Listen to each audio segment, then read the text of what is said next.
Good afternoon and welcome back to Valley News Now. Adam Shalafa with Lisa Green. And Lisa, we're having some winter weather. It's that time of year, and it looks like this is something that we could see later on in today and even until a little bit into tomorrow. Right, yes, it's a first alert weather day, specifically for tonight and into tomorrow. During the daytime hours, we're doing okay. We've had a little bit of light snow this morning, got some colder air taking over, but overall, it's quieter during the daytime hours. It's around drive time tonight and beyond here in the Red River Valley that we want to start watching out for the system to start moving in. And yes, snow and wind. Some may be happy about that because Christmas is coming up, so kind of reinforcing that white Christmas forecast. Sure. But it is going to cause some problems for travel. Okay. So we just got an update from the National Weather Service office, and Rolette County now, including counties west of there, just outside of our viewing area, now in a winter storm warning. So we've been upgraded there. It starts at 3 o'clock this afternoon and lasts until 3 o'clock Thursday afternoon, so 24-hour period here. And this is part of the area that we've been talking about this, if you've been watching our forecast, talking about the potential for, 6 inches of snow or more in some areas when a heavy band sets up. And this is where that's looking possible. So we're talking about 5 to 8 inches of snow.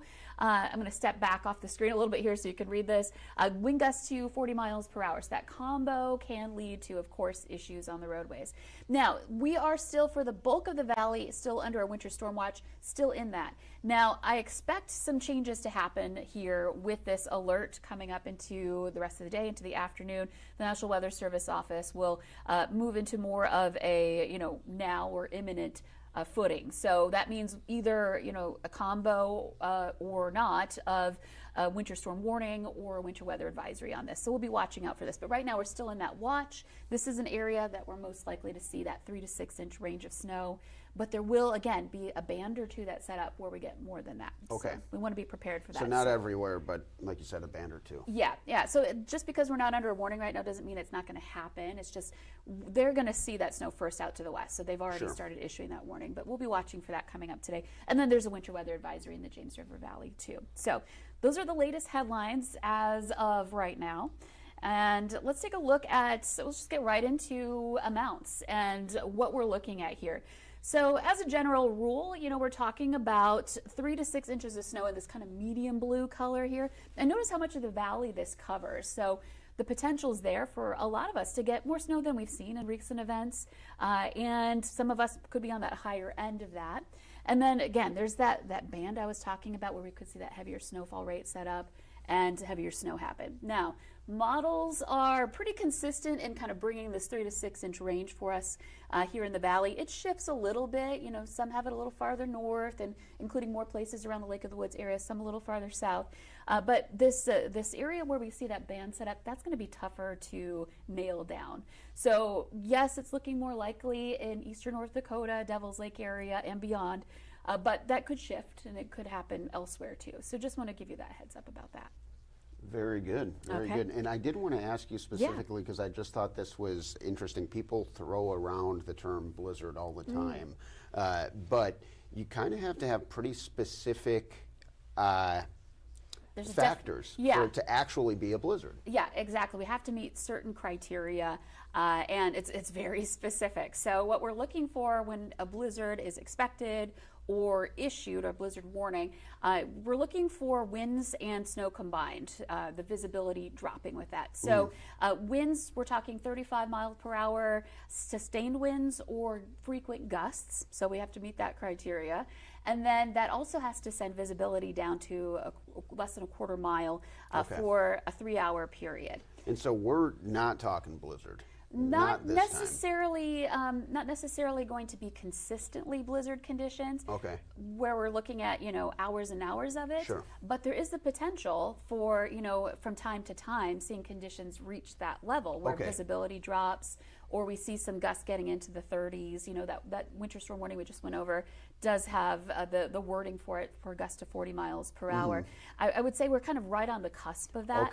Okay. So but not necessarily expecting this sustained No. as far as the duration, but you're going to see some of that condition. Yeah, and we'll have long duration wind gusts and strong winds, but maybe not quite reaching 35 miles per hour for that long period of time. So we're going to get into that because we're going to take a look at some winds coming up here in just a bit. But yeah, focusing in on that snow, this is enough to, with that wind cause some drifting on roads and that sort of thing. In addition, of course, to reduced and limited visibility. So here's the situation right now, looking pretty quiet here. We've had sunshine this morning. It's been, kind of a nice quiet but cold start to the day. There have been a few flakes, but those are starting to move on. And so then you can see where the snow is. It's already approaching that western line, that western border of North Dakota.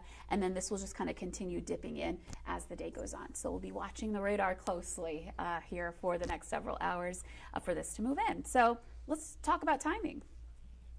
Okay, so here's a look at our hour-by-hour planner. This is 7 p.m., so we're starting this evening, and you can see what's happening. Now, there's the potential that snow may have advanced in a little sooner than this in places like Devil's Lake and Jamestown, but it's around this time, around dinner time, around drive time, where you're going to want to be watching for that snow, maybe be where you plan to be at that point if you don't want to have to deal with the snow. And then that's going to continue moving eastward into the evening. So by 10 o'clock, you can see most of eastern North Dakota is dealing with some snow. We've got some of that starting to push into west central Minnesota. And then there's some heavier bands that may set up that we were talking about within this snow. So heavier rates into evening, overnight, and early tomorrow is when I expect to see some of our heaviest snowfall amounts at that point. So, very good. Yeah, so Minnesota, if you're in Baudette, if you're in Bemidji, Wadena, you might spend the entire day without dealing with this system yet. It's more overnight for Minnesota and especially our eastern counties, and heading into tomorrow morning that we'll start to feel more of the impacts. Yeah, because now we're right here in Fargo. Yep. We're kind of right in the thick of it. Right in the middle of it. And this is 3 a.m., so overnight, middle of the night, we're dealing with this. We got some winds still coming in out of the southeast at that point, and helping to feed in some of that moisture with this storm. And then this continues on into morning. So this is 6 a.m. I do expect the morning drive to be likely the most impacted with the ongoing snow. Some areas where we're getting still some heavy rates. And there's still some wind going on with that too. So be prepared for that for your morning commute. Might want to, think about how you're going to get to work, and might be a good day to stay home if you can as well. Give yourself a little bit extra time to get ready to get going. All of that. So looking at 9 a.m., you can see we're starting to see some holes in that uniform area of blue. Yep. And that continues on into the noon hour. Okay. So it's tapering as that low moves on. The snow chances are starting to taper off. We're starting to see it more scattered, becomes more isolated into the afternoon. This is 3 p.m. Okay. Here's the then issue. We're just about. Yeah, then the snow is winding down. But the issue is we're going to start to see that wind on the backside of this starting to pick up. And our strongest gusts probably in this area, southeastern North Dakota, northeastern South Dakota is where I would expect to see that in that greater wind field. So it's going to kind of dump and then blow. Yeah, but during the time the snow is falling, there will also be some winds too, Sure. but we may see some of our highest gusts as the snow is tapering off. And that can definitely be an issue for snow removal as well, as far as Exactly. getting the plows out there. Yeah. It's very tricky for them to keep those roads clean. Right, yeah, because they clear it, next thing you know, more snow gets drifted in. So Exactly. there might be a little bit of that going on here as we head into the forecast. Now, you can see that this model continues to keep some flakes around even into the evening before it does move on. So it's kind of a 24-hour storm, essentially. It starts this evening, and it'll end tomorrow evening. For some of us, it might be a little sooner than that, but in general, we'll be talking about this for the next 24 hours and tracking it. So let's move on to the wind. So wind gusts, we're starting at this at 7 o'clock, same timeline. You can see winds are starting to pick up, and these are, again, gusts, not your wind speeds. And we'll be starting to see them out of the southeast into the 20s. And then moving on into the 11 o'clock hour, when the snow is falling in eastern North Dakota, gust 20s to about 30 miles per hour. And that is enough to reduce visibility. It's enough to cause some drifting, maybe not quite reaching blizzard criteria. I was just going to say, not technically a blizzard, but still an issue. Right. And, we could still, all it takes is one big gust while you're driving to suddenly bring visibility down to zero. So Big time. Don't rely on not having a blizzard warning necessarily to think that conditions are okay. You may run into some tough travel regardless. And then moving on into the morning hours, that wind field from the southeast shifts more into lakes country. See some gusts into the 30s in that area tomorrow morning. So once the low starts to move overhead, we might get a small, not much of one, but a small lull in the wind gusts. Still seeing some teens and 20s, but no 30s on the map as we make our way into midday. But here comes that strong wind field I was mentioning, gusts getting into the 30s here heading into the afternoon and into the evening, and potentially as high as 40 miles per hour for some. So again, we're not looking at uniform gusts 30 plus, but it's still a possibility. We're still looking at the potential for drifting and, moments of whiteout conditions on the roads, especially when you combine the falling snow and the wind as well. Sounds great. Anything else we want to jump into? Just a reminder, this is a situation where you want to make sure you've got your winter survival kit in your vehicle, not just, thinking about it. I just want to show a couple of things to have on your checklist here.